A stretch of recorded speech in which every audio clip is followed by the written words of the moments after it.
Welcome back to Truck Me Eccentrically. Jared here, that's my name by the way. Good to be getting back with you guys.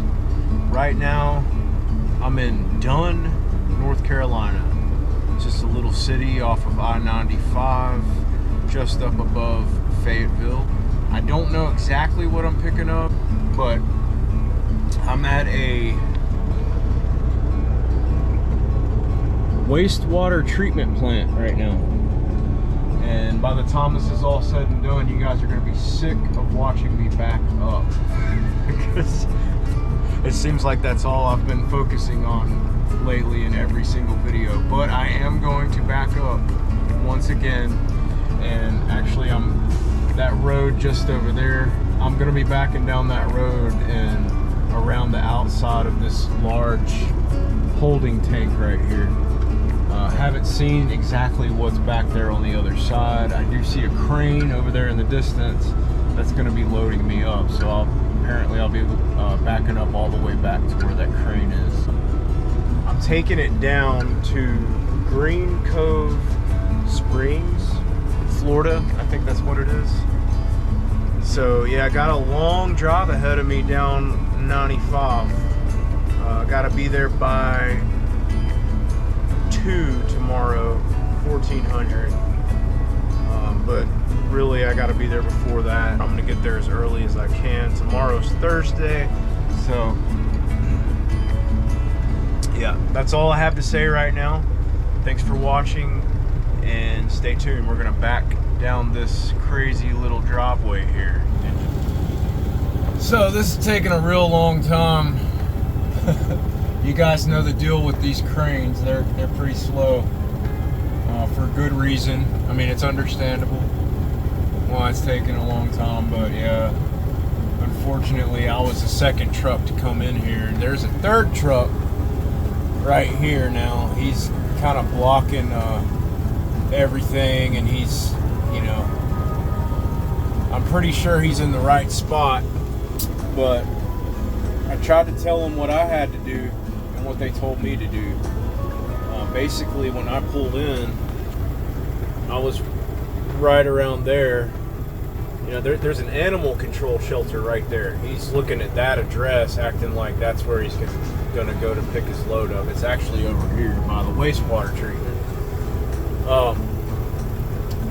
But what I had to do is, you know, the spot that I'm sitting in right now, that other truck, the first truck in, was sitting here. Now, I pulled up a little bit past that sign right there, and they told me, you know, back up, get back past that sign, because he's got to pull out. Remember, he was sitting where I'm sitting right now.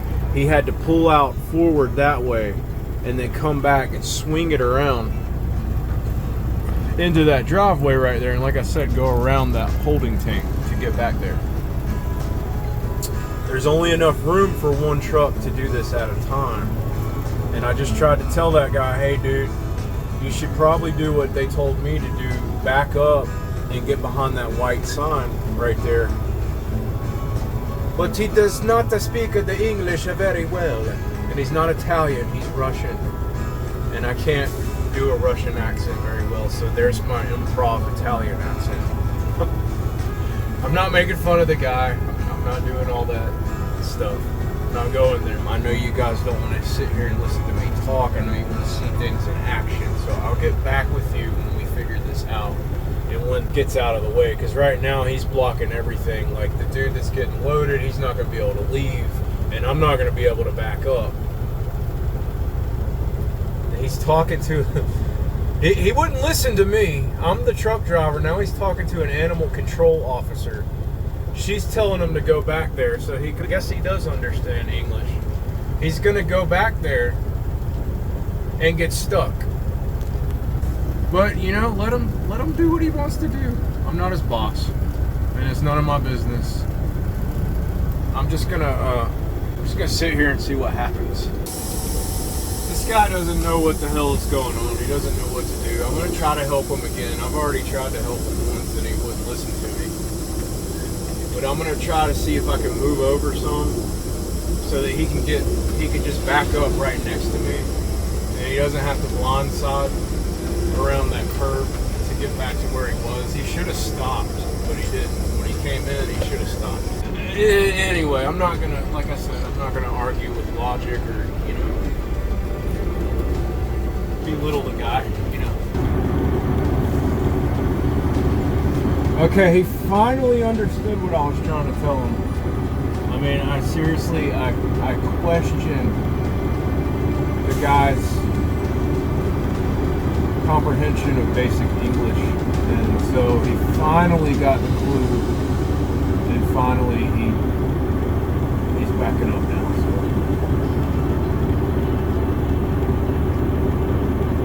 I mean, I don't know how you guys feel about that. I'm not trying to like I said, I'm not trying to belittle him. You know, he's just trying to earn a living too. He's very friendly, very nice guy. But I'm gonna take a real hard gander at the truck that's pulling out. I'm gonna look at what he just picked up and how he strapped it. Okay guys, here comes that truck that just got loaded. I'm gonna take a hard gander at his load. Okay, they're not pipes. It almost looks like some steel. He said they didn't tell him he had to use chains, but it's actually not a bad idea. I mean, looking at that stuff, that's some pretty beefy steel. It's huge. If it does come down to me using chains to do this, I just hate that nobody's walked me through it, you know what I'm saying? Like, I did a lot of research on YouTube, as I was saying before, about the tarping process, but I haven't really watched a whole lot of stuff on chain. I get the gist of it, but see, he's got 1, 2, 3, 4 chains on that. He's got one on the very back. Yeah, guys, I'm gonna have to use chains on this. Alright, this is kind of intimidating, I'm not gonna lie. Okay, guys, here we go. Here goes nothing.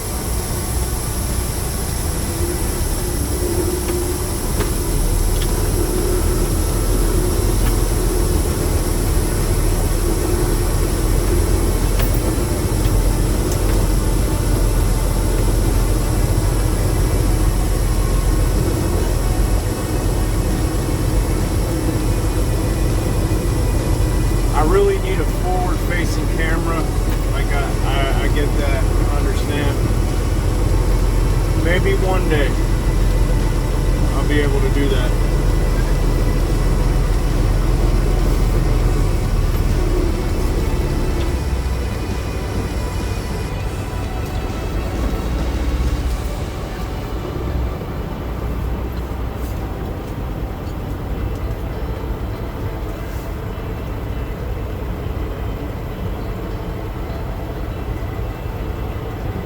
Using like every single bit that I have.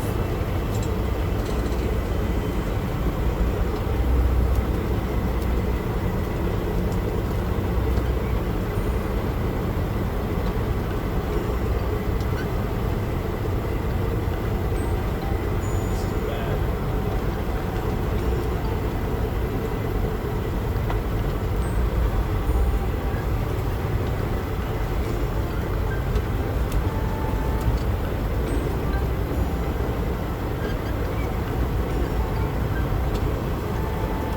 Looks like I cut it too hard that time.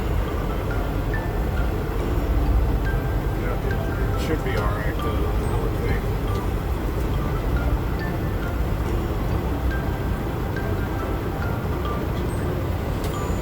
You get up on the grass just a little bit. It'll be okay.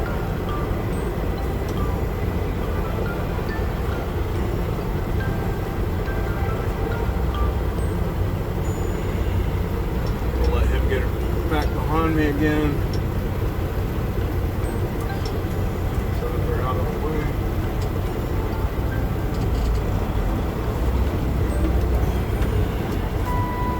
It's a long, winding road to get all the way to the back where that crane is. I already walked down there took a look at it. There's some blind curves.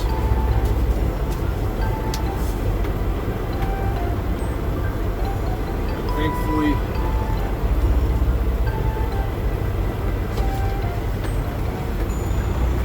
I've got a flatbed, so I should be able to see a little bit better.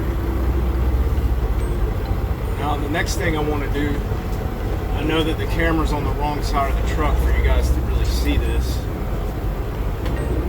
But the next thing I want to do is kind of hug the passenger side of the road and get close to that fence, not too close to it, but close enough that I can work the front of the tractor.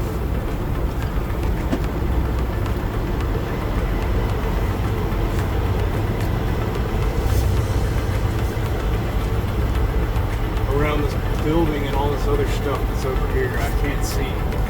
I'm starting to get at that angle where I can't see on my blind side anymore.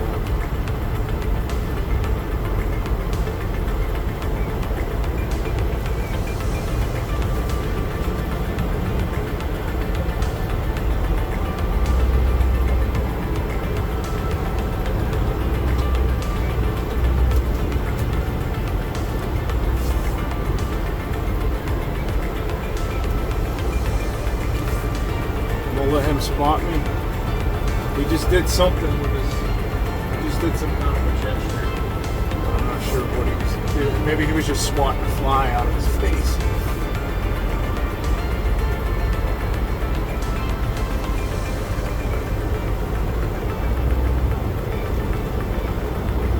Alright, I'm keeping an eye on the back passenger corner and front driver corner of the truck.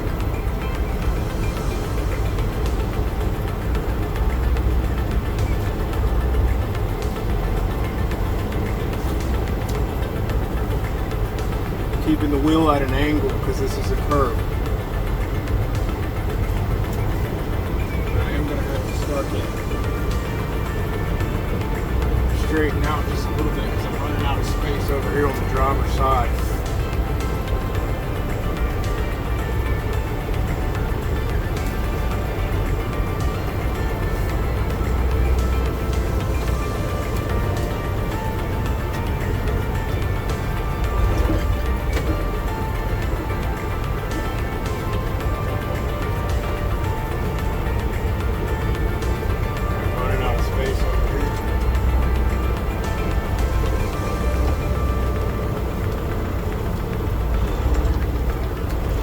Watch the angle on the trailer because if I get it at too sharp of an angle, it's going to go toward that fence. You see how it's, well, you probably can't see it, but it's getting really freaking close to that fence, and I don't like that. And I'm getting really close to the,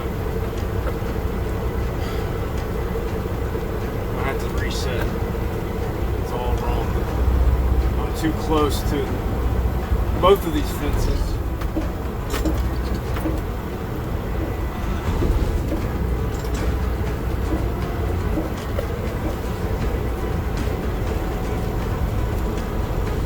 I have to bring the back of the trailer back over on the driver's side just a little bit more. But I've got a erosion fence down here right below where the camera's mounted that I gotta watch. Good. This is a straight section.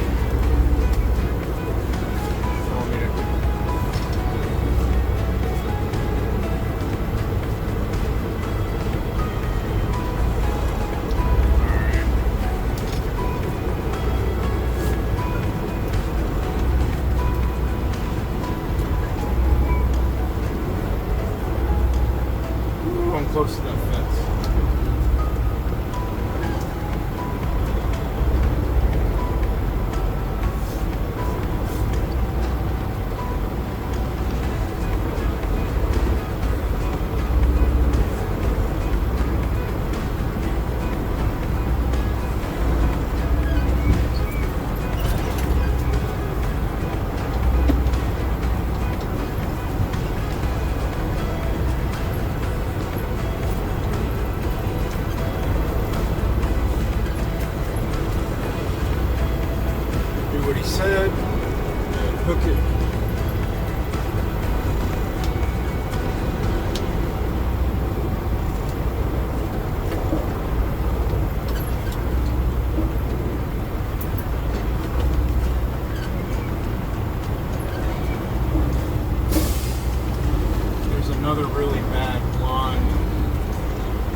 curve, whatever you want to call it, coming up.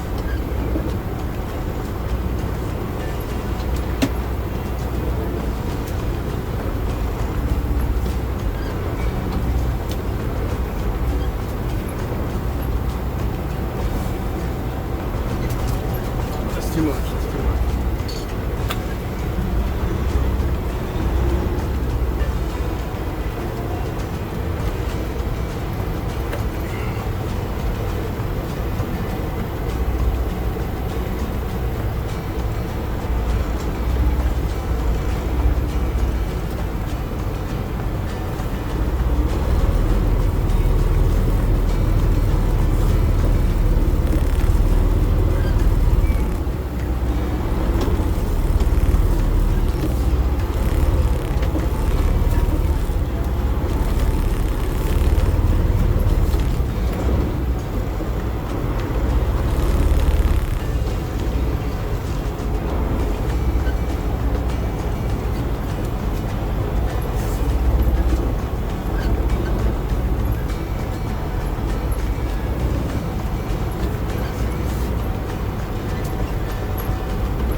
Big spot on the ground over here where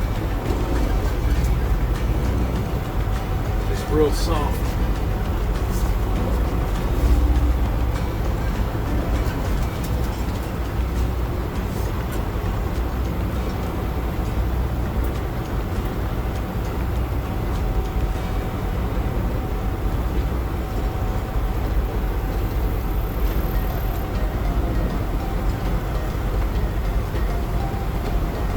Like this.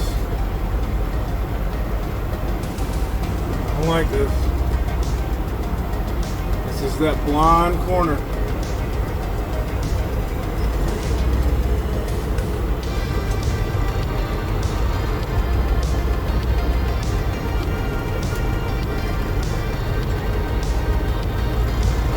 I'm too dang close. I gotta reset it again. Need to get the passenger side of the trailer closer to that side of the road for this corner. That was the problem. Which means I'm going to have to get a little bit close to that where it's soft right there.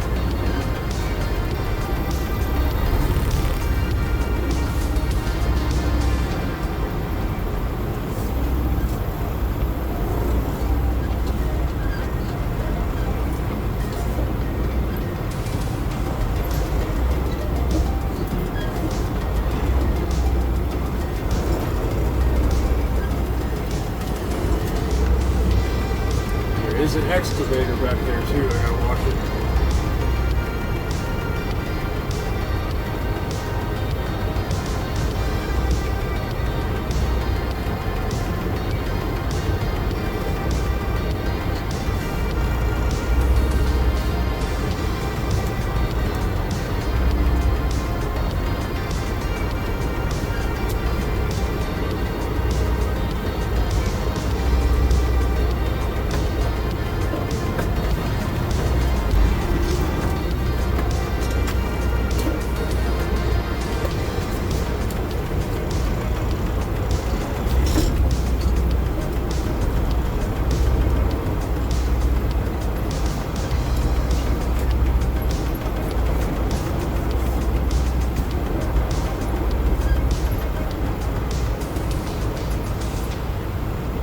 Almost there, guys.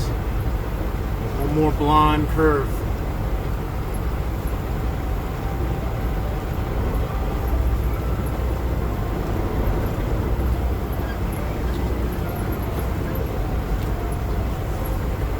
It's telling me to come over, but I don't have enough room.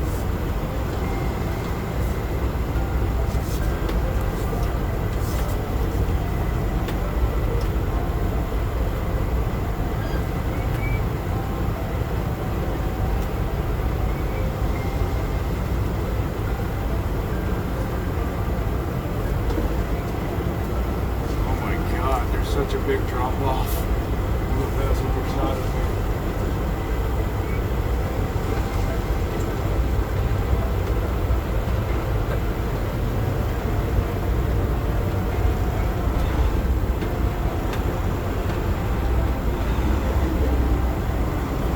freaking nuts.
If I come forward any further, my freaking steers are gonna get stuck.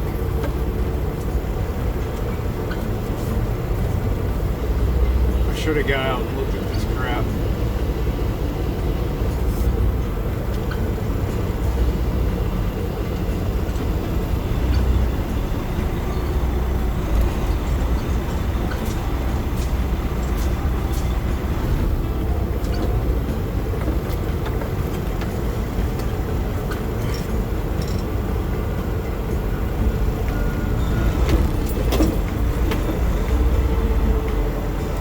Stuck. They're gonna have to pull me out. They're gonna pull me out. I'll show you guys what the issue is here.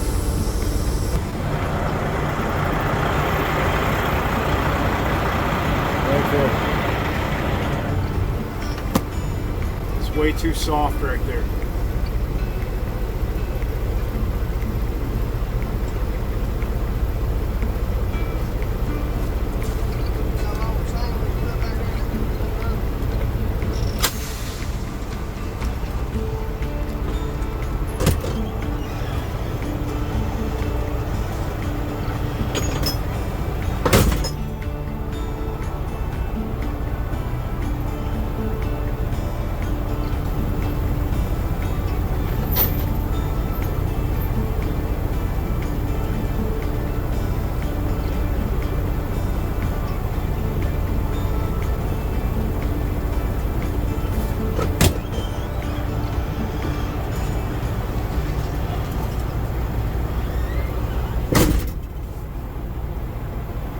Dang guys, I've never had a 20-minute intro before. How long is this video going to be? It's actually been longer than 20 minutes for the intro, but yeah, I hope you guys get an idea. I mean, this is crazy. This is something.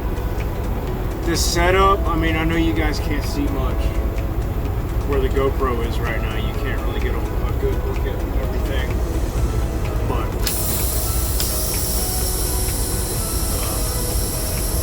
they're pulling me out.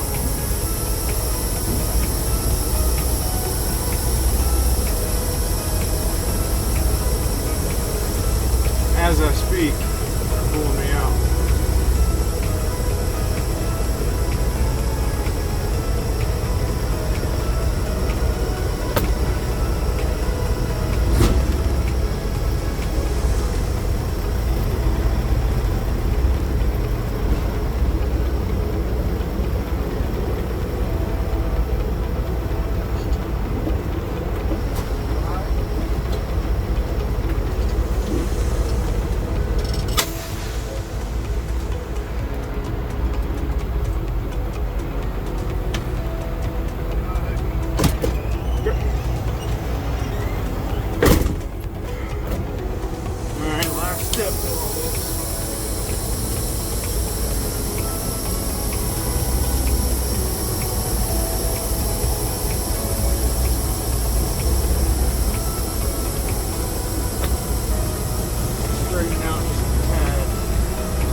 go, baby. Yeah, yeah.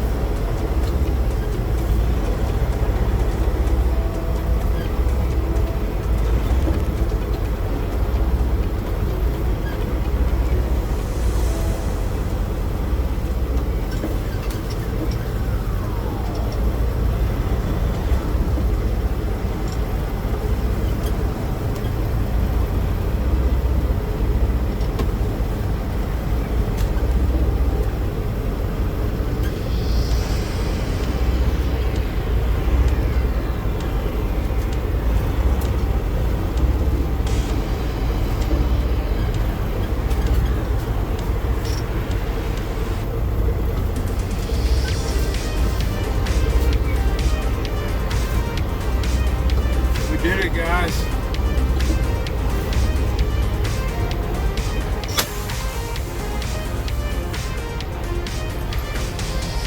It took almost half an hour to get back here. Good grief.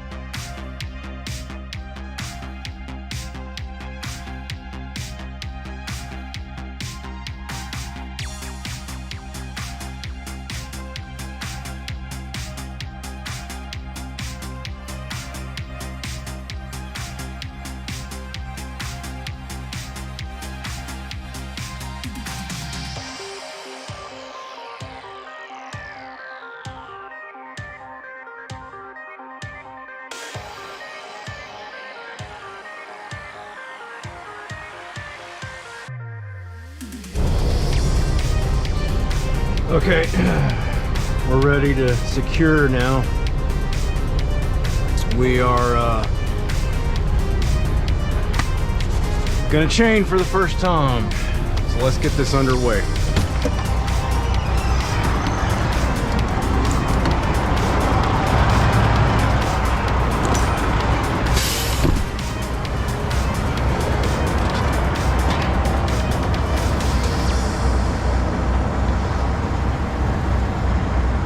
Still gonna have to figure out exactly how I'm gonna set my tarps after this. They're kind of in my way right now.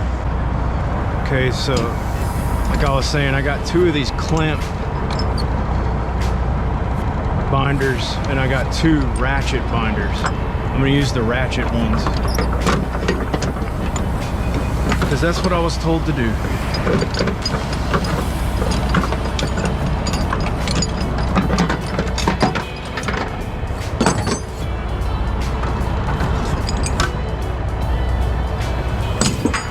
Basically what I'm going to do is I'm going to run chains in the back, chains in the front.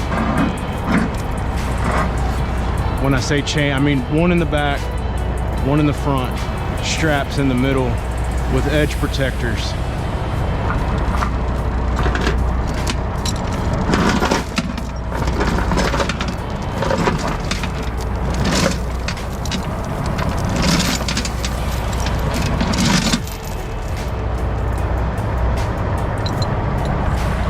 Chain's not very long though. That one's kind of short. I was thinking I had longer chains than that.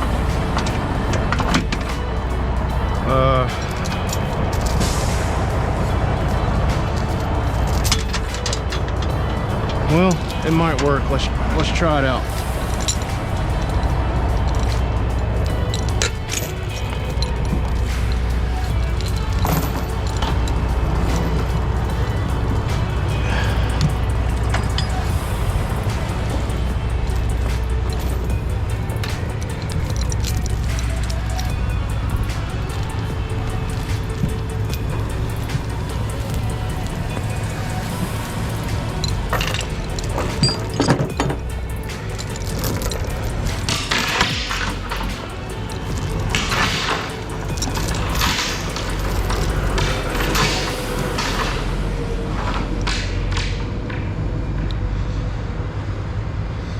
I'm thinking I'll run it here.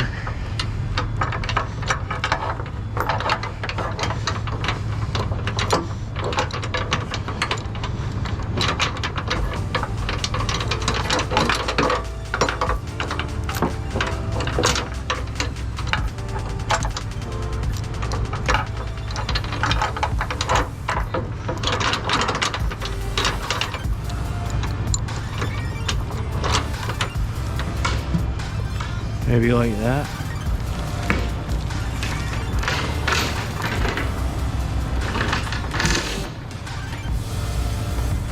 But is it gonna be long enough?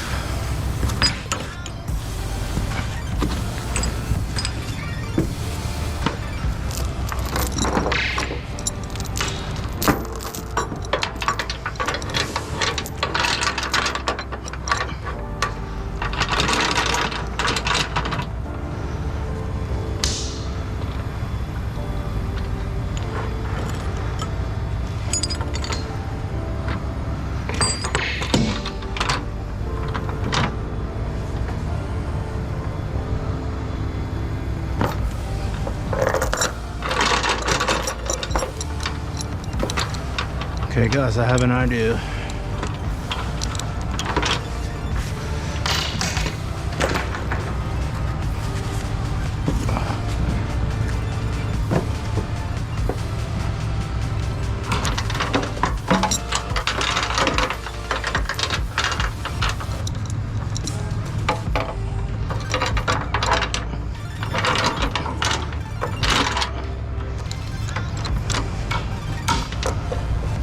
Like that, maybe.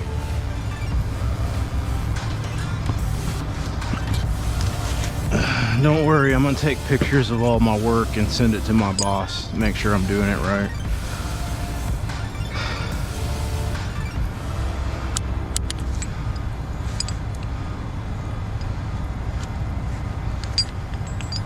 See, this is the part that I don't really understand right here. Shouldn't there be 2 hooks on this thing to bind it? I mean,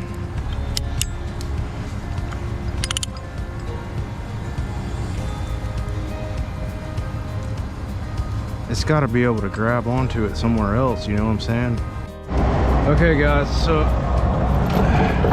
see, this just to give you an idea about how much I know about chaining.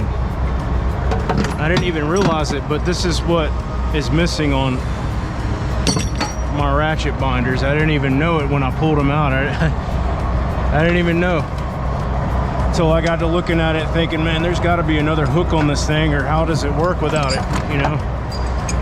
But here they are. Found them.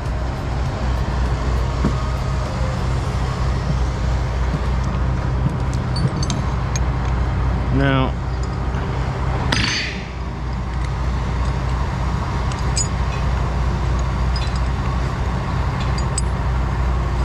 I hope these things aren't like broken. It's like they've got reverse threads on them, so that's good to know. Glad I caught that. From what I understand, you got to take it out as far as you can.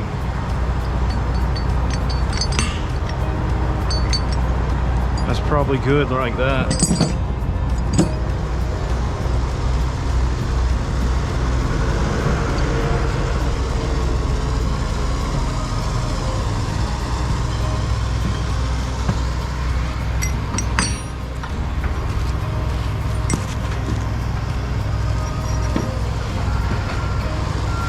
Also, you want to make this as tight as you can. As tight as you can get it. Like that. And like that, I guess. I mean, it's like it'll almost go into that next link, but it won't, you know.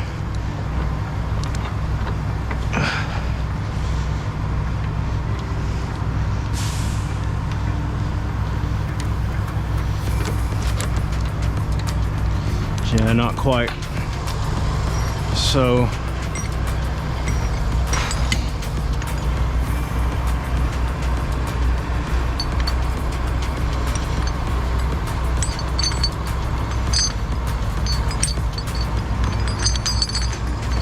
get it in there a little bit.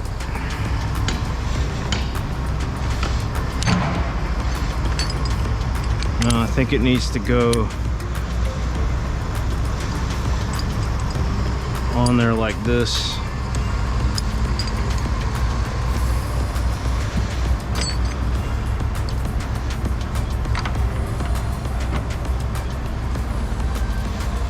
Maybe the other, shoot.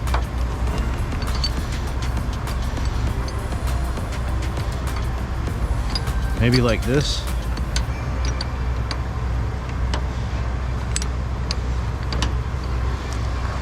Don't worry guys, I'm gonna take a bunch of pictures of this and send it to my boss and make sure that I'm doing this right. But you know, you got nobody to train you on how to use this crap.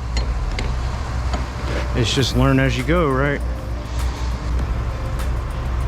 It's only gonna go on one side of this, so.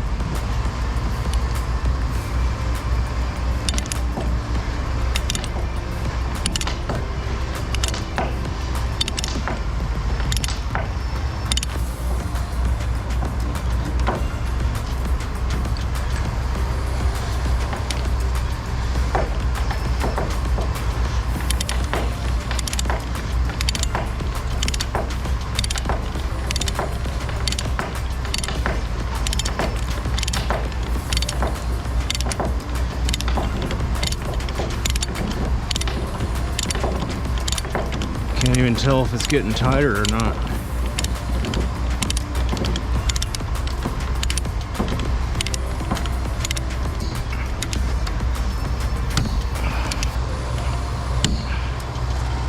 That's pretty dang tight.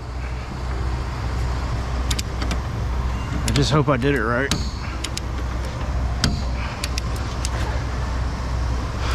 That's pretty tight. I mean, it's not rocket science, but still, never done it before. I don't want to screw up.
Okay.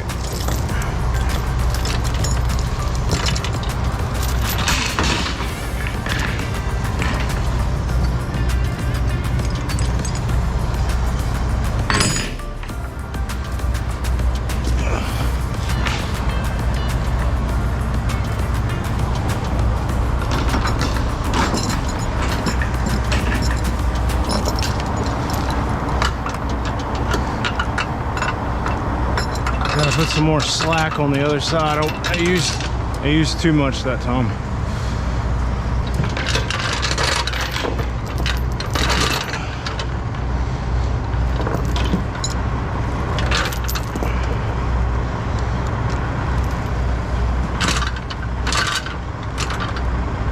It's probably still too much.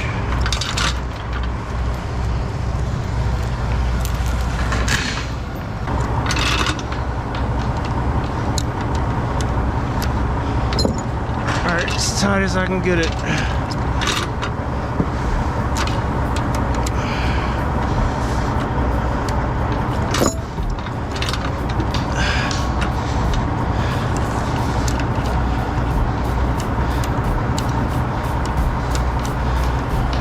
right there.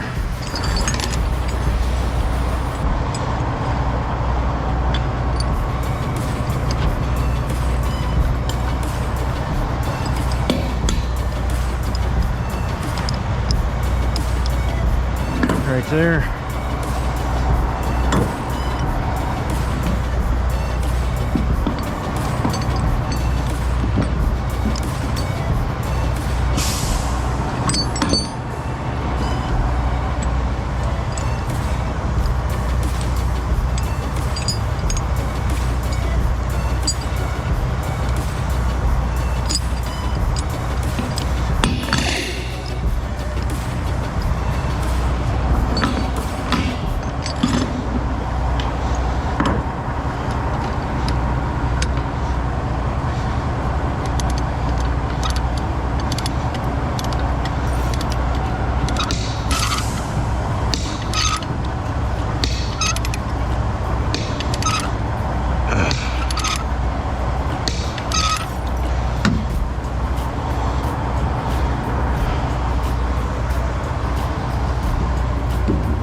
Yeah, this dunnage isn't even freaking secure.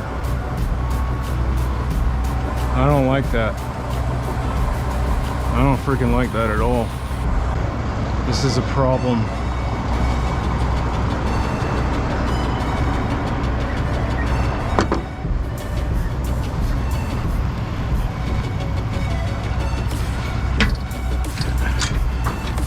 I need something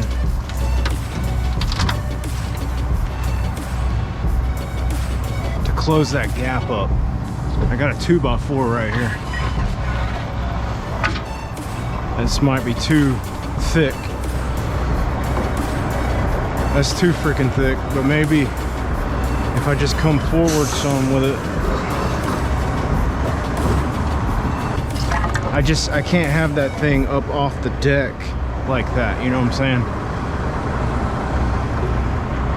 Otherwise that chain is kind of pointless because there ain't nothing, you know, holding it down or whatever. God, this is a pain right here. I don't know what to do about this. I mean, that piece of dunnage, it should have been moved further up than that. These are just things that you learn as you go along, you know what I'm saying? It's just gonna fall off again on the other side. See? Maybe I could do it like this. Get it as far back as I can, I guess.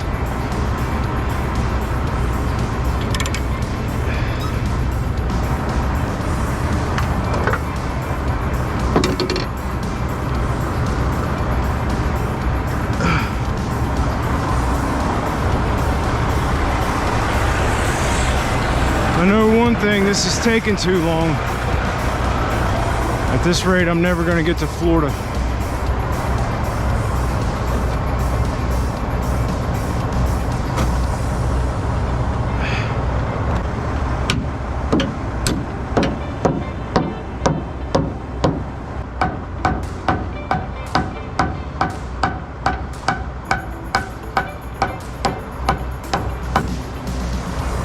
Now maybe if I can just hammer it this way some, it'll be good.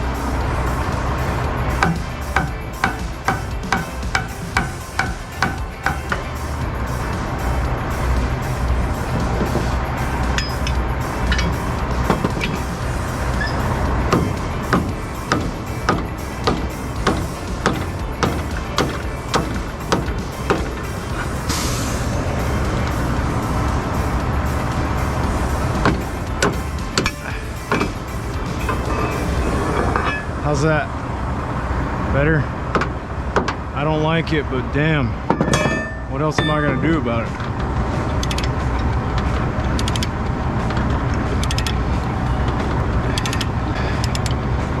I'm about to run out of thread on this binder.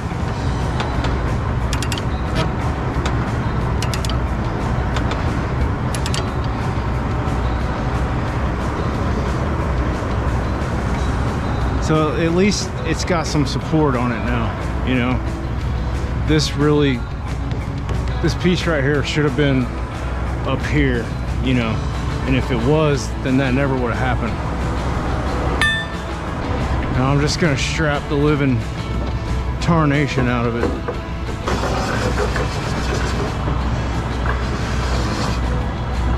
Throw a strap on it every, I don't know, 8 feet or so.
Yeah, I know we're not getting anywhere, not doing any driving.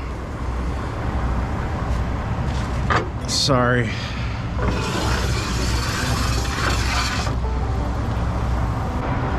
Sometimes this is what it's like though. This is how you learn how to do new things.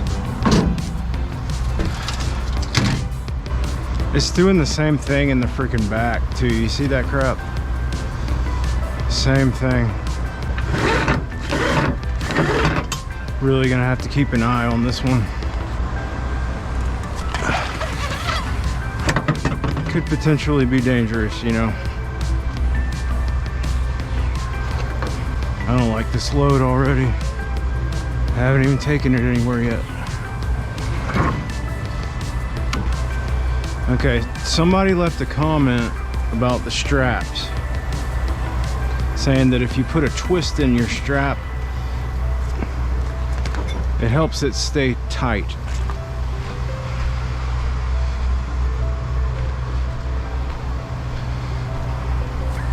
So that's what we're gonna do. I'm gonna have to get up there and look at those edges.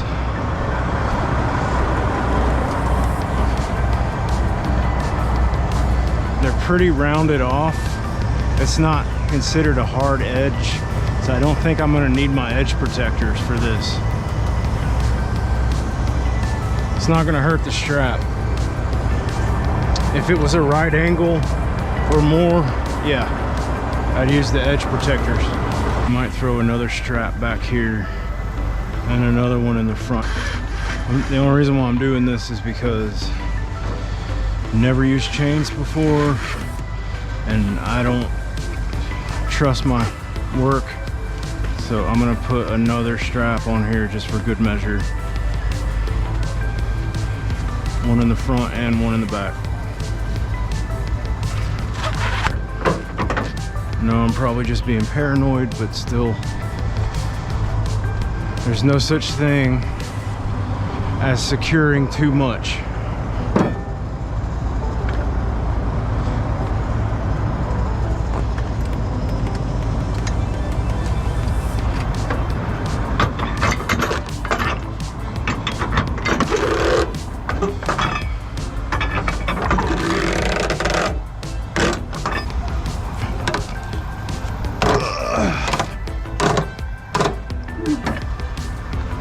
That one's real tight.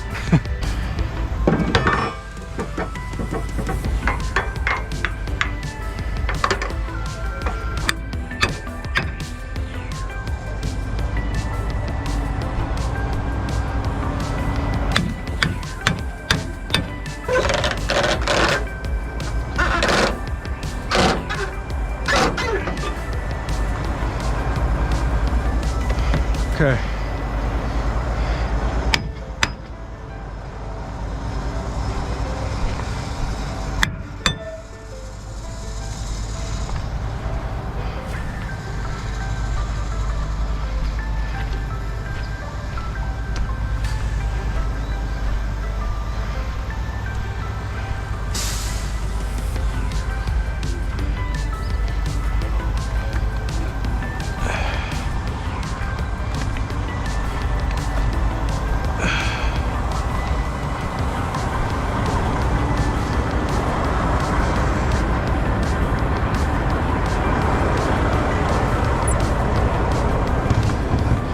She's ready.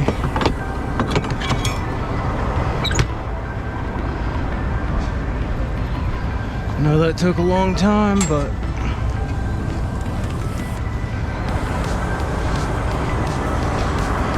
I gotta strap my tarps down. It's like I might have a freaking flat tire too.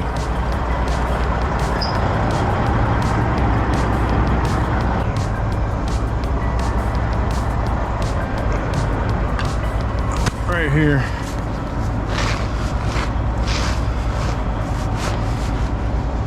Can actually loosen this one up and stick it underneath that.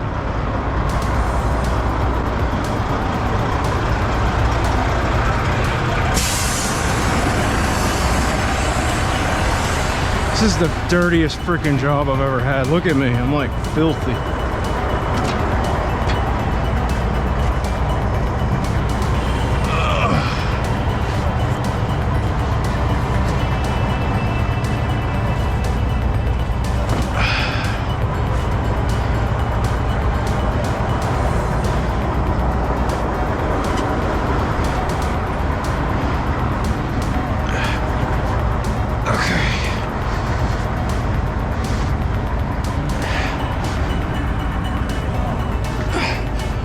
Right here.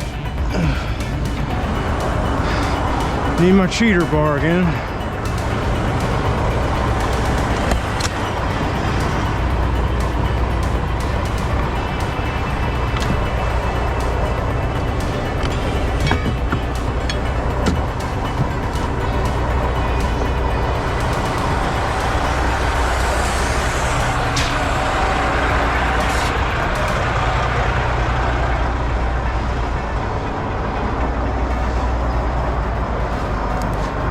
I'm gonna have to get that tire checked out.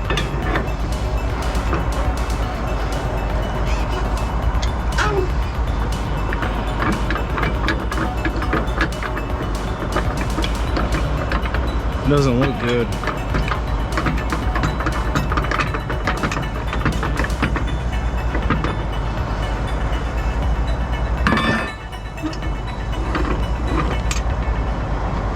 Must have ran over something.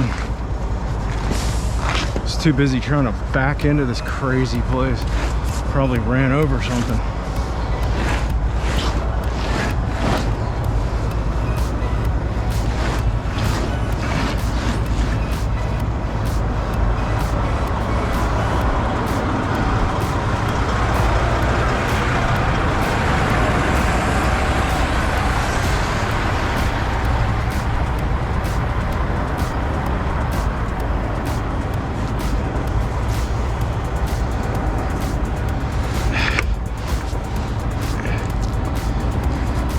Really thought that I would get down there to Florida today, but I don't know.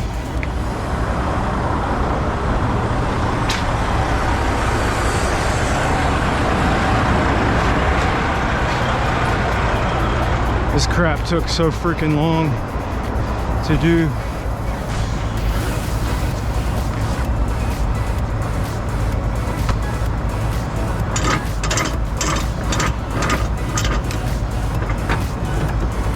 I hope this thing holds.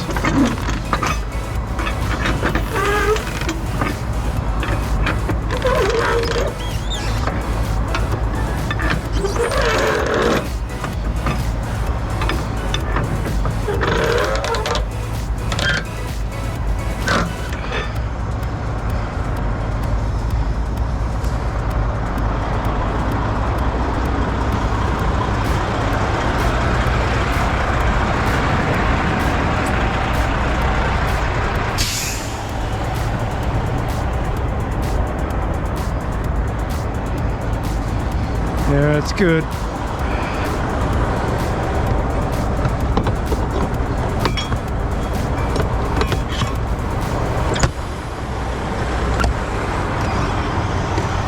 All right, I'm gonna pull up back to the entrance of this place.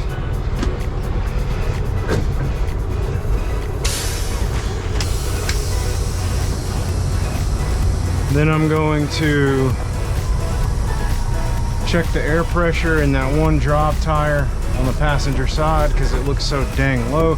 It could just be the way the truck's sitting on the ground. It's got a lot of weight on it right now. I need to check the air pressure in it.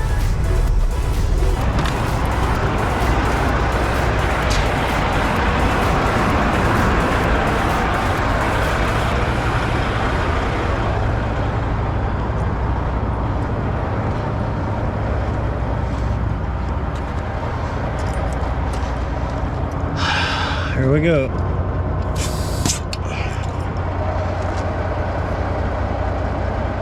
It's got 90. Need some air. It's not as bad as I thought it was.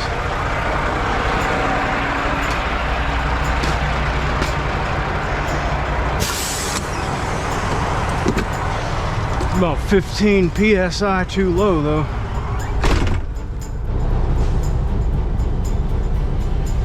Okay, it looks like I might be able to make it to where I want to go. I'm trying to get to Middleburg, Florida, to a Circle K. It's late though, it's like after 3 o'clock now. That took a long time. I mean, I got here at probably a little after 11.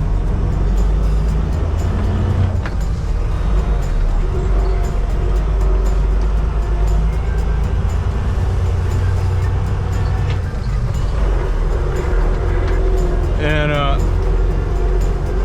yeah, it was just craziness getting back in there, like backing up into that place. I know I wanted to put the mirror up. I mean, I wanted to put the GoPro up there on the side mirror just to give you a different vantage point, because my last 2 videos I had it on the back of the truck, so I just wanted to change it up a little bit.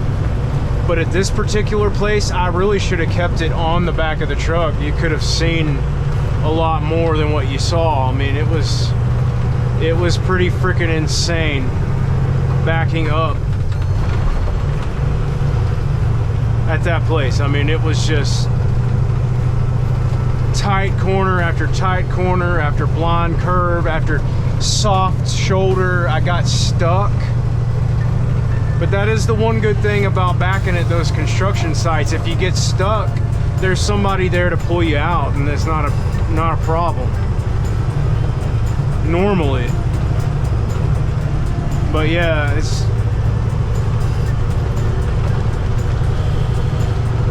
that was an experience. I got my my backing practice in for the week on that one for sure. So what I'm gonna do right now is just get out there on 95, try to find a truck stop, try to put some air in my tire back there on the tractor, and then it's like a mad dash down 95, except, you know, the first 70 something miles are gonna be pretty slow, because 95 in North Carolina, the whole freaking road is a giant work zone right now.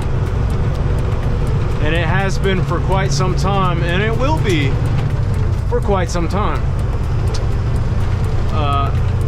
It's been so long since I've been up here on these roads that, you know, last time I came up here for work, this work zone wasn't really here.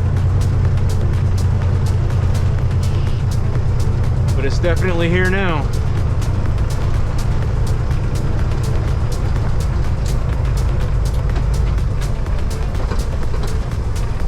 Okay, she really don't feel like she's that heavy, honestly.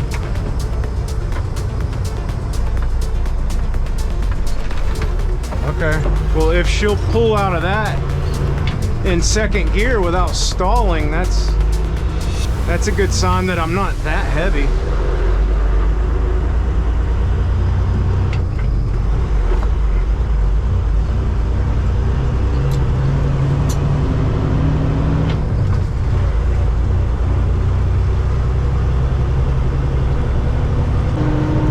tell you, something doesn't feel right about those drives. Those drive tires, they don't feel good.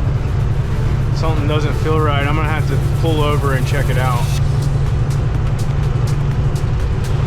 I know that one in the back is about 15 pounds too low, but something's off. I can tell by the way it's driving. Something's not right.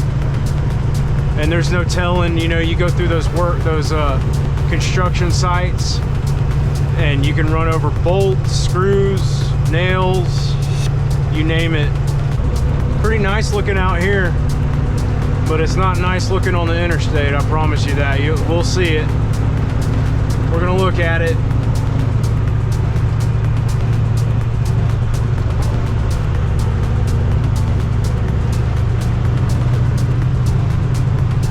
I think it's getting ready to rain. We need rain right now, it's so dry. I'm not that heavy though, I can tell that I'm not that heavy.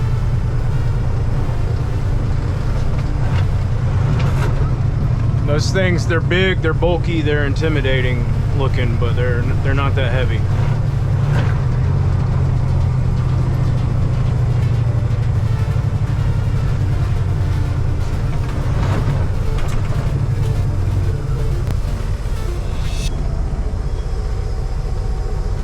I mean, I might be 40,000 pounds. I might be hauling 40,000 pounds, but it can't be much more than that.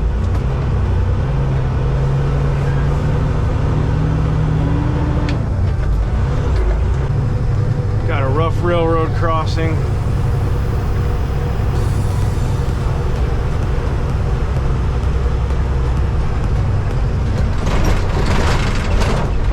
Jeez, they weren't lying.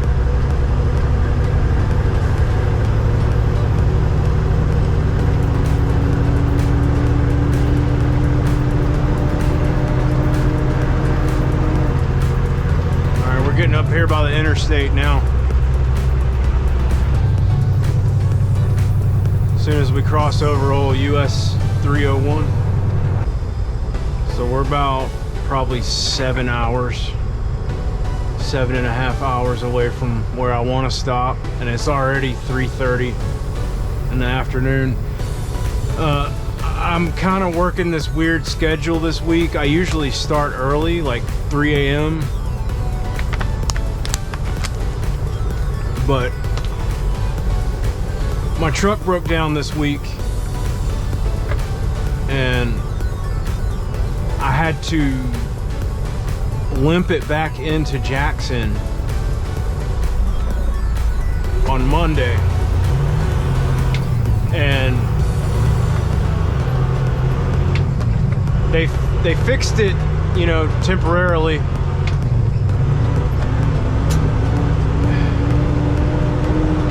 But that, you know, caused me to start late yesterday and work until after 11 o'clock last night. So I didn't start my shift until later in the morning today. So I'm kind of just on the schedule now. But my truck is leaking oil, and it's the rear main seal on the engine. I don't know if I mentioned this to you guys though, but this Freightliner Columbia here, it's got well over 1 million miles on it, so the engine is like, it's getting there, you know. But according to them, they're gonna order the parts to replace the rear seal on the engine.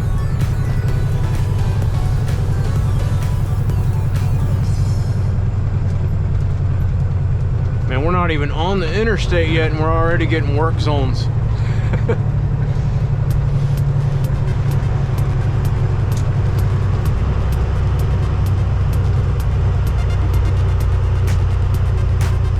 I don't know that I'm gonna have a spot to just pull over.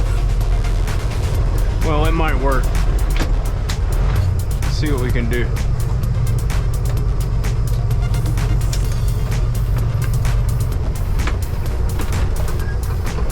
I'm gonna check all my tires. real quick.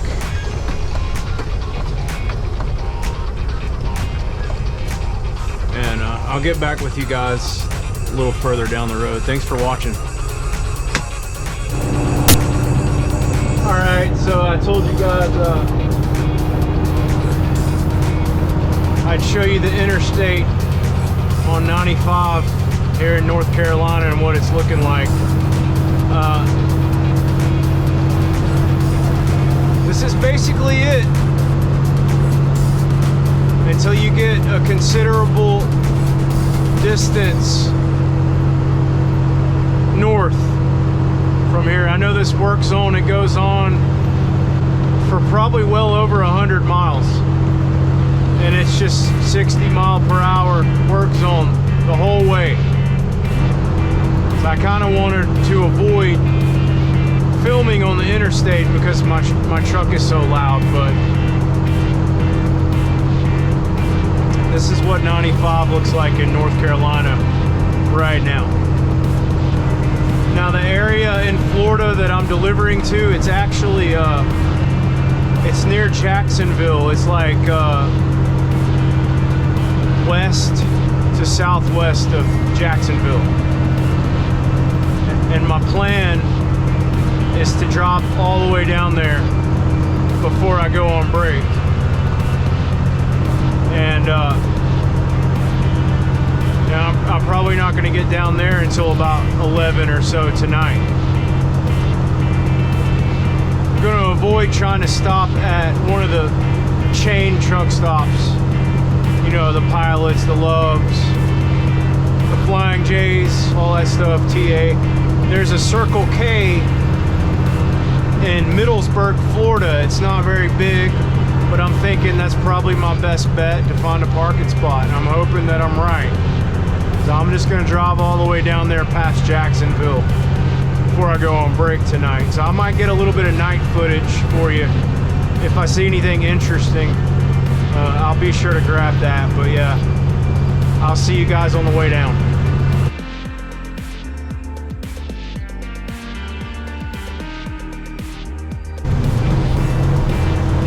Well, that wasn't really anything to be too concerned with. They just wanted to take a look at it,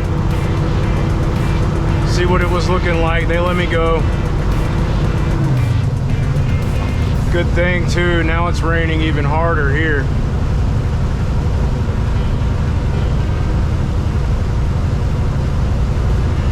For a minute there, I thought they were gonna like freaking pull me in for a dang inspection or something. Yeah, I've got an old truck. That doesn't mean that I don't take care of it or you know,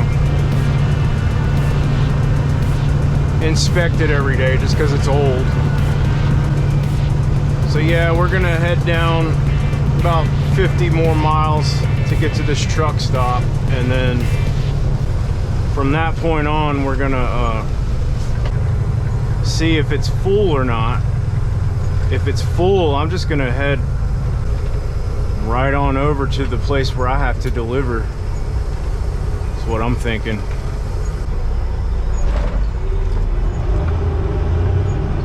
Forgot about all the tolls around here. There's a lot of tolls in Florida. Yeah guys, it's dark, so I'm gonna let you go. But yeah, I just wanted to get the ride into Florida. I'm here. Okay, pretty much right around the corner from the place. Pretty much.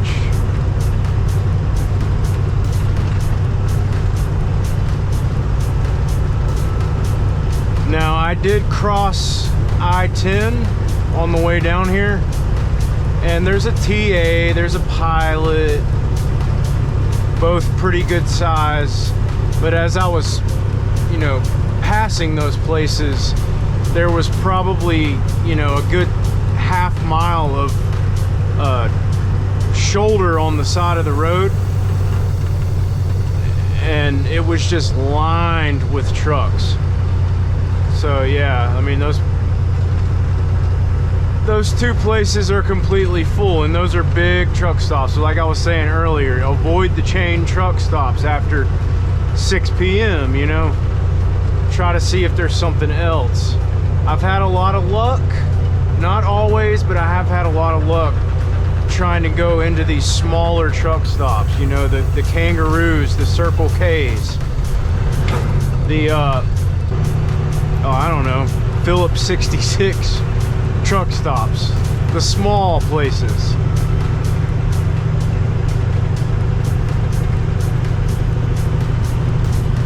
And no, they don't always have showers and all that stuff. You're not gonna be able to use your shower power there or any of that, but you will most of the time find a parking spot, at least one, even this late at night. It's 11 o'clock now. So, but you know, sometimes even these places fill up, and when they do, you gotta figure something else out on the fly. Sometimes it takes a while to find a parking spot. But the point is, you gotta outsmart everybody else. You gotta be clever. You might have to put in some more effort, greater effort than average drivers, but you know, if you're willing to do your homework, you can usually find a parking spot in most places. Sometimes you're just SOL altogether, but I have a good feeling about this. That feeling's gonna get better once I get here and actually find a spot. But here it is right here.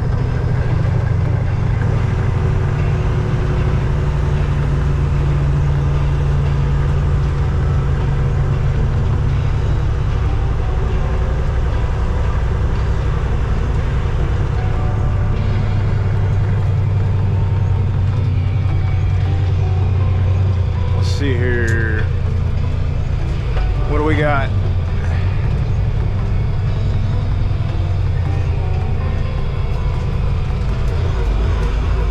Thinking maybe I need to turn on this road to get into it.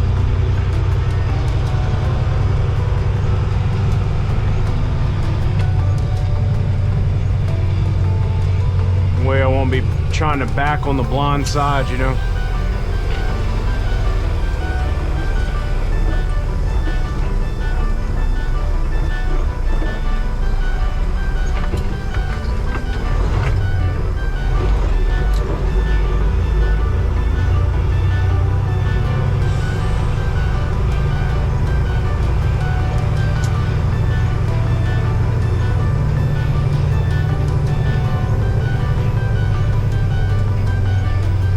Came in the wrong freaking way, but I see some parking spots.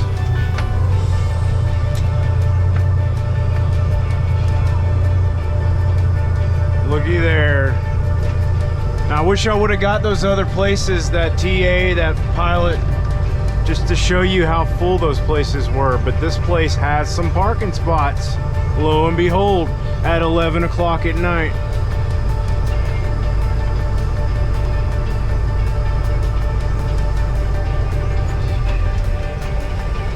We're gonna do our best to get lined up here.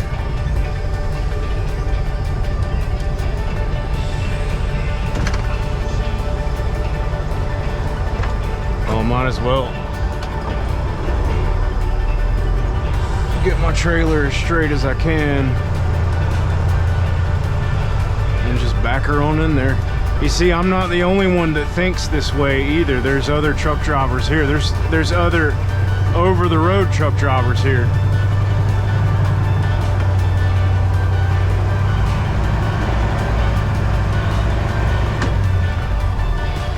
But yeah, are you tired of the frustration of not having a parking spot?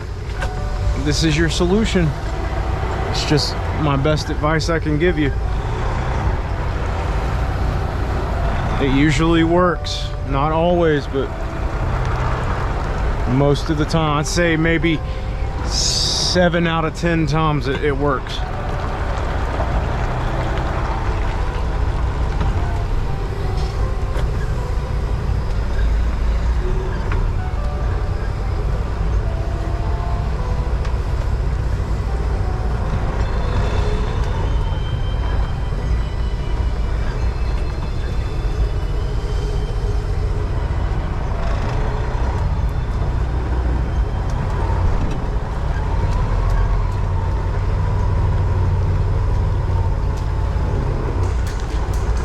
And this truck stop is kind of in a random spot. I mean, it's like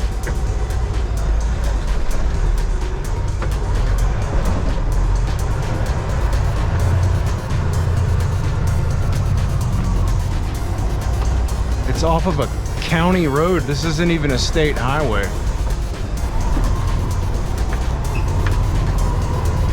But it's called Middleburg, Florida. That's where I'm at.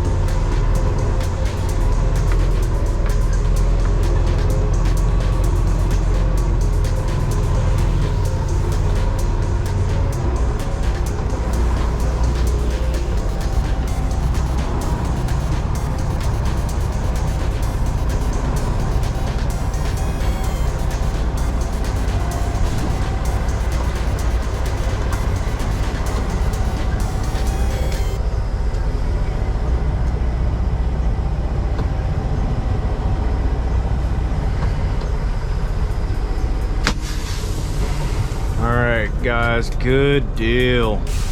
Let's see how far away I am from my delivery now. 30 minutes away. Nice. I love it when stuff works out like that. So satisfying. Okay, I gotta put some gotta check the fluids and stuff in the truck. Check my oil, my coolant, and everything else. My tires and my lights and all that stuff. My straps, my chains, all of it.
Got plenty of coolant.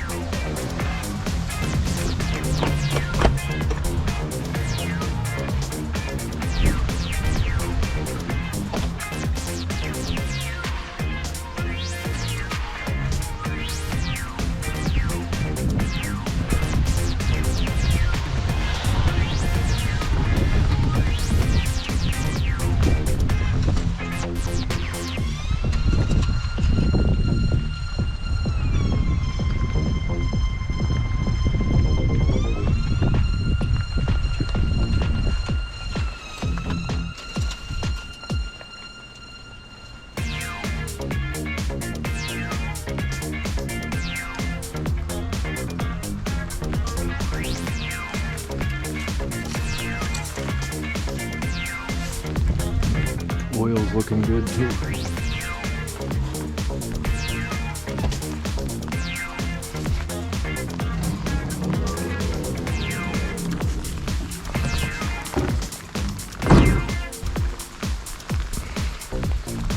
Yeah, the chains did pretty good overall. I did have to stop even before I got out of North Carolina. I had to stop to fix this one right here. This one was coming loose on the dang interstate. I had to stop on the shoulder of the interstate and retighten it, but it's okay now.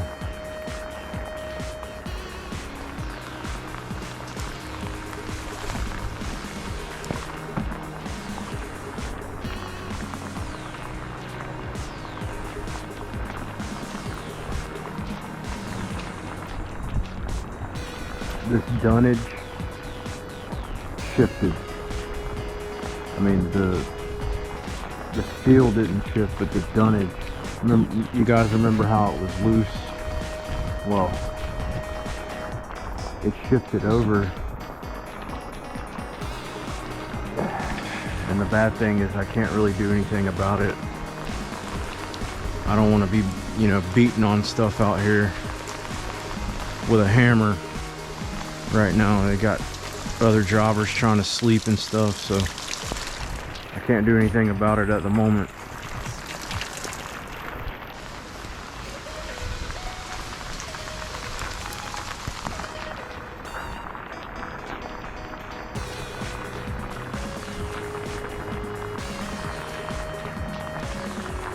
Dang, look what it did to that one. Jeez. I'm glad I'm almost there.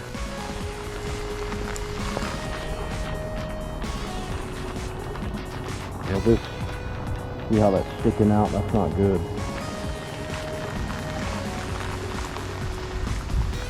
But I can't really move it. Can't really do anything about it.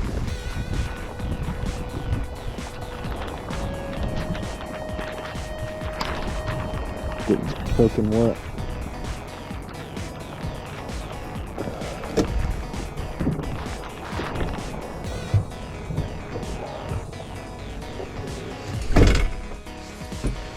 Okay guys, yeah, I'm gonna get my butt in the bed and start fresh tomorrow.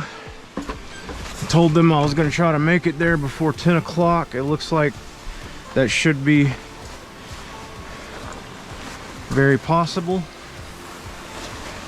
I'm glad. Let me get situated here, and then I'll talk to you for a minute before I let you go. I can see, it's okay. I can start at 9:15 in the morning, and that'll give me a good 40 minutes to get there. So I should get there just before 10 o'clock. So I'm glad I told them, you know, no earlier than that. So it was a pretty good estimation. And I'm glad that I decided not to give in to my anxiety, because that's something that'll happen to you when you're doing this over the road. You know, living out of the truck stops, having to find somewhere to park every night so you can take your break, kind of thing. That's something that'll happen to you just from experience. Especially when you're working late at night like this and you know you have to stop, you're running out of time and it's late, it's hard to find parking and everything else. You will get, or at least I do, it's not as bad as it used to be, but I used to get it really bad, like anxiety. The little voice in your head that tells you, no, you better stop now, you better stop now, you better stop now. You're not going to have anywhere to park. What are you going to do when you can't find a parking spot? You're going to end up on the side of the road. They're going to end up having to tow your truck because you don't have anywhere to park it. And you can't move after, you know, you run out of time. So you'll get that anxiety, and that's one thing that I can't stand. One of the many things that I can't stand about truck driving, over the road, regional, whatever. When you're taking your break in the truck, yeah, I don't like that. I never did. And everybody feels that way. That's why the truck stops fill up at like 3 o'clock in the afternoon now, is because everybody's trying to finish so that they'll have a parking spot. And sometimes you have to work late. Sometimes you don't have a choice. Today, I didn't have a choice. I had to do this. So it's just a matter of using your noggin and trying to figure out ways to make certain things work. This was my way of making it work. I looked up truck stops in the area the Green Cove, I think that's what it's called, area in Florida. Green Cove Springs. I just did a Google search on truck stops near that city, and this is one of the ones that popped up that was the closest that wasn't a chain truck stop. And then when I got the address for this place, I looked it up on Google Earth to see how big the lot was. When I saw that it was a small to medium sized lot, and when I saw where it was, what road it was off of, and everything else, that's when I decided that it was worth the risk of trying to get here, and it ended up working out for me. So yeah, just, you know, I've grown so tired of that worried anxiety kind of feeling that I just try to ignore it now. And I didn't always used to be able to do that, but now I just kind of ignore it, and I'm just like, well, you know what, it is what it is. You know, if I'm on the side of the road, I'm on the side of the road. I gotta take my break, I have to stop. It's not my fault I don't have a parking spot.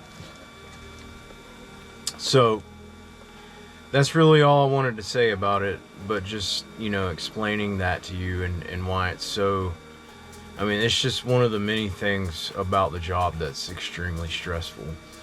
So yeah, I'll see you guys in the morning. We're gonna get this crap off of this trailer in the morning. It's time. It broke my dunnage, you know. It's, I mean, I've got one piece in the very front that's like hanging out over the side of the trailer now because, you know, I went over a hump or something, and because the metal isn't formed to the trailer, it's kind of up in the air on the front and the back because it's not that heavy. It caused that dunnage to slip out, and now I can't do anything about it. I can't move it or anything else. So this crap needs to come off this trailer as soon as possible. And yeah, so I'll see you guys in the morning. Thanks for watching. Good morning, good morning. We are off and on our way to make this delivery.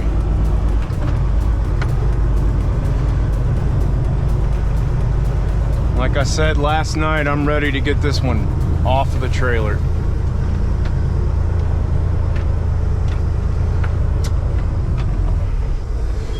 And I learned some things in the process of doing this.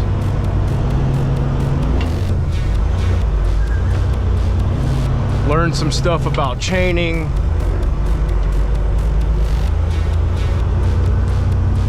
I learned about the behavior of, you know, longer pieces, like say these huge pieces of steel, like how they're going to behave on your trailer. They are actually longer than my trailer. My trailer's 48 feet. That steel is 50 feet and 3 inches. That's what it says on it. And the fact that it's not as heavy as some of the other stuff that I pick up, like, you guys notice how empty flatbeds are usually the trailer deck itself kind of has a curve to it. It sticks up higher in the center than it does on the front or the back. Well, then when you add that weight, it flexes and it comes down flat. Well, if the whatever you're adding is so big, it's not even necessarily that it's not heavy. It is very heavy, but it's so big that it covers the whole trailer, and so that weight is spread out, and it's not, you guys saw the shape of the steel, right? Like it's pretty much hollow in the center, so it's not putting a whole lot of weight on the center of that trailer. It's just not. It's because it's spread out all over the trailer, and because of that, the flatbed deck, it still has a slight curve to it, which is why my dunnage was shifting around in the front and the back. It's because there was more clearance space in the front and the back. So that would explain the necessity to use the chains for sure. But even more than that, like, I have to find a way. Next time I pick something like this up, I'm gonna have to find a way to not only get the crane operator to understand that, hey, you're gonna have to put the first piece in slowly while I spread my dunnage out to make sure that everything is evenly distributed, because it's not on this load. It's not, and it never was. So there's that issue that I learned about, and then there's just the issue of the dunnage itself and getting pieces of wood to fit and getting it tight enough so that it won't move around, you know. So in other words, I'm gonna have to find a way to shim the front and the back of the load. And you can't do that with standard dunnage. You just can't. I had to find more wood to like wedge in there, if that makes any sense. But I'm 20 miles away. It says it's gonna take 28 minutes to get there. So I'll get back with you when we get there. Hey, so get a load of this retirement community here.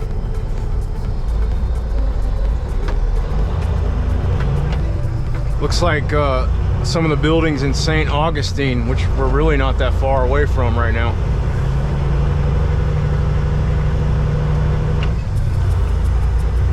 Oh yeah, I like this road. Check out the Spanish moss, the live oak trees and stuff. Look at those palm trees.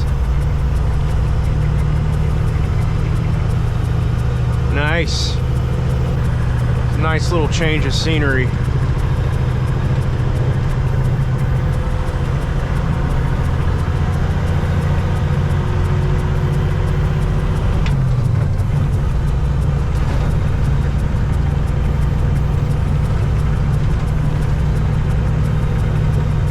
Like I'm gonna be doing this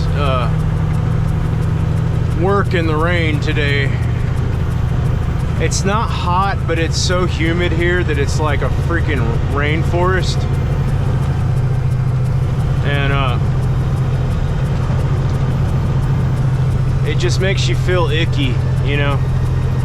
It's like a bleh feeling, especially on the day when you're waiting to take a shower, you know? But at least it's not like 98 degrees outside anymore, so that's good. Okay, yeah, we just entered the city of Green Cove Springs. And the place is pretty much right around the corner from here. Okay, this right turn up here, this is US 17, a road that, if you watch my videos, you should be familiar with. I mean, I mentioned it a lot, so.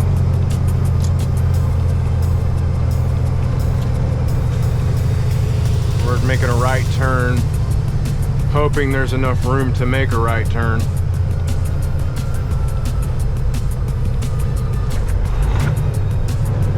Oh God,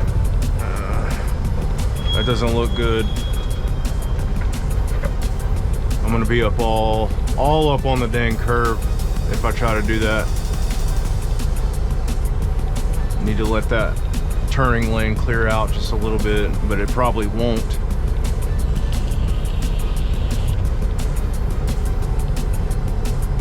I do have a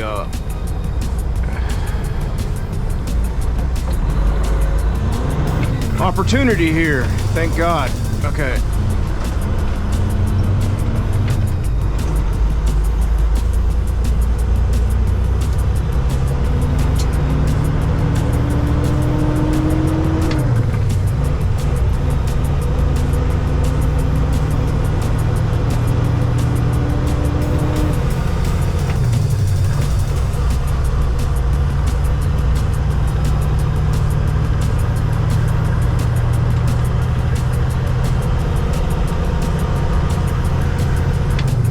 making a left at this next light up here.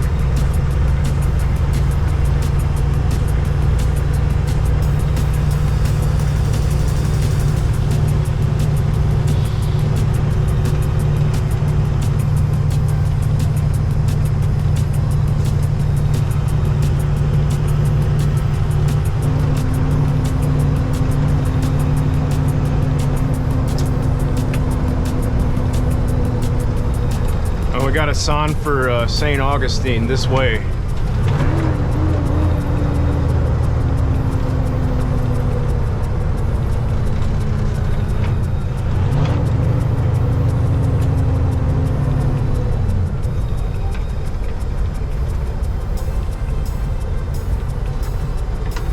And then I believe it's another left turn to get into the place, but it's off of this road here.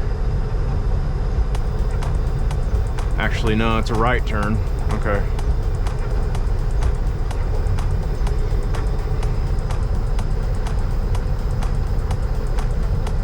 The rain chilled out a little bit, so that's good.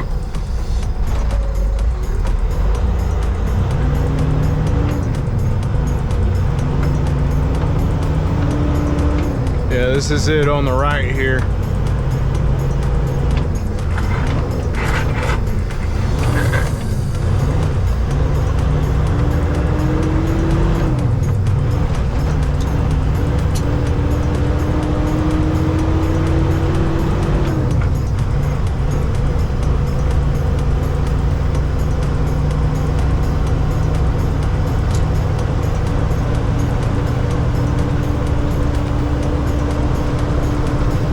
Pretty big place.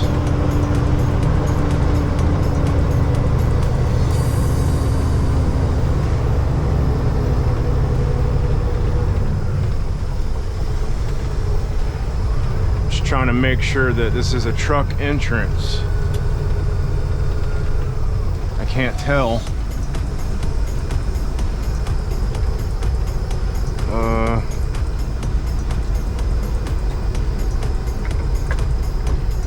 I think we're good.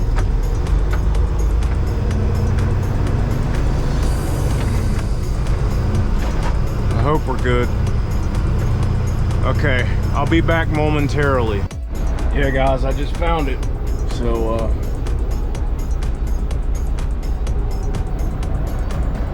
wasn't hard to find. I just looked for big piles of the same crap that's piled on my trailer, basically. Okay guys, check out the unloading process. I tried to film it and this stupid camera jammed up on me. So you missed most of it, but here you go.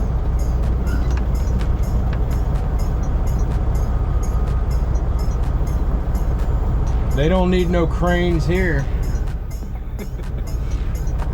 Look at this.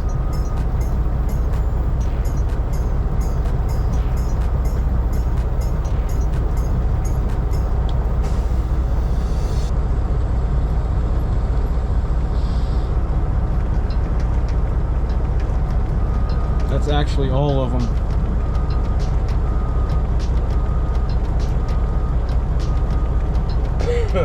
Okay guys, a few things I wanted to quickly talk about. The first would be my regret for how I mounted the camera yesterday when I was backing up through that gauntlet of a freaking construction site. I really should have kept the camera on the back of the truck. That way you guys would have saw it. I basically just trashed the entire freaking video by mounting it to the side mirror over here. That's good footage for like driving down the road, I suppose, if you have a secondary cameras, but not really backing up, especially not when you have a flatbed that has no walls and you have good visibility. So I'm sorry about that. It would have been a much better video had I kept the camera where it was, you know, when I back up normally. So yeah, I learned my lesson on that. I won't be doing that anymore. And Another thing is, this was a good experience. It was a good opportunity to learn about using chains.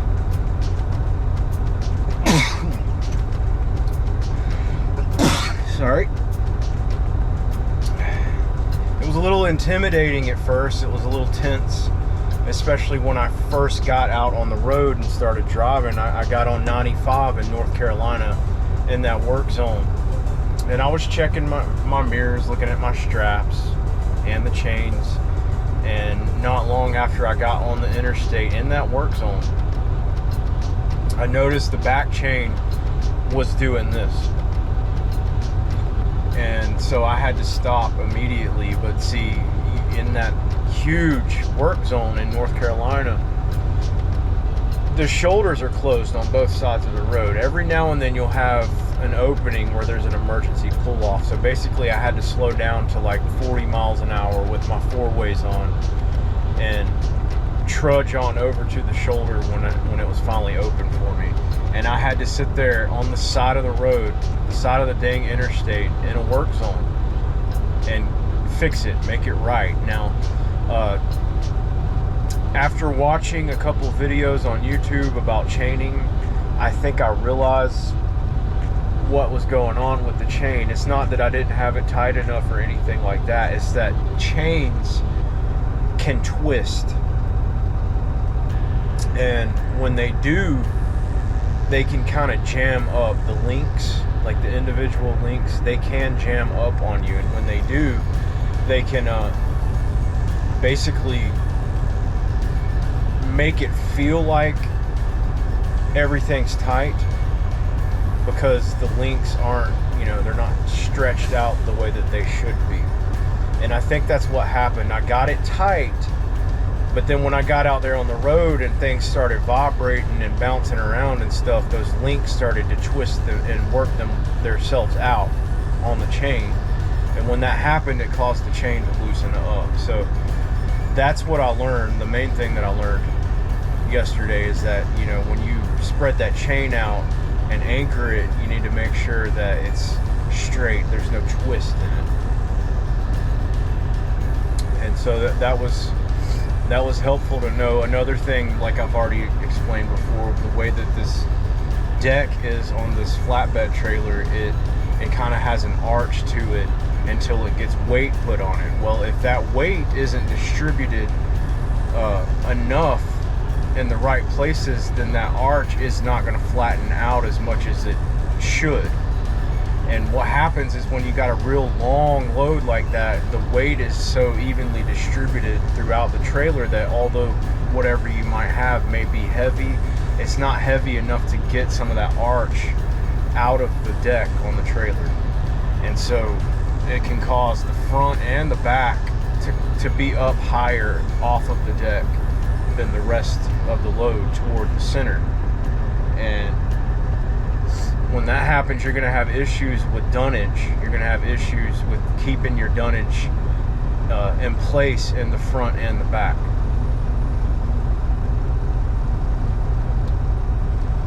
So that's what I learned yesterday. It was a good experience. I got it down here safely and secure and everything else, and it was a fun one.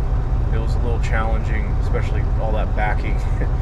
I really, again, it would have just topped the video if I had the camera in the right place, because you guys would have been able to see so much more. You would have saw them pulling me out when I got stuck and everything else. So I'm sorry about that.